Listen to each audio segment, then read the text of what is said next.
Greetings and beatings from your old pal, Captain Creo. What sort of art from the nursery do we have today? Nursery? I'm a full-grown adult, sir, Shouty Pouty. Today's masterpiece is my own self-portrait. Yes, I do see a likeness. Your head is bigger than your body. I suppose I could change your name from Blabbers to Melonhead.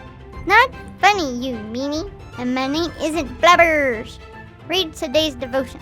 Hopefully tomorrow, your art, as you call it, will be above kindergarten level. Devotion 45.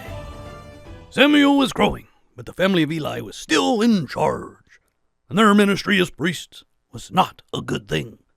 1 Samuel 2:22. Now Eli was very old and heard all that his sons did unto all Israel, and how they lay with the women that assembled at the door of the tabernacle of the congregation. And he said unto them, Why do ye such things? For I hear of your evil dealings by all this people. Nay, my sons, for it is no good report that I hear. Ye make the Lord's people to transgress. Hophni and Phinehas were so wicked that they were committing both fornication and adultery. We later find that at least Phinehas was married, right there at the very door of the tabernacle. These boys were horrible. They were also still employed as priests. Their father Eli, the high priest, the one who could have put them out of the priesthood, the one who was, in fact, according to the law, supposed to oversee them being stoned to death, spoke to them about the problem.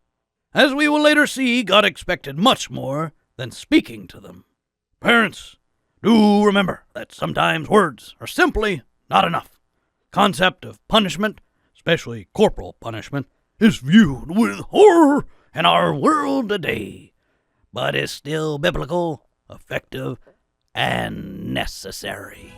A good lesson, and it sounds like you needed more than speaking to when you were a kid. Maybe I did, little missy, but I'm not a kid anymore. However, I think you still qualify. Prepare for your daily beating. See you later, mutinous crew. I got work to do.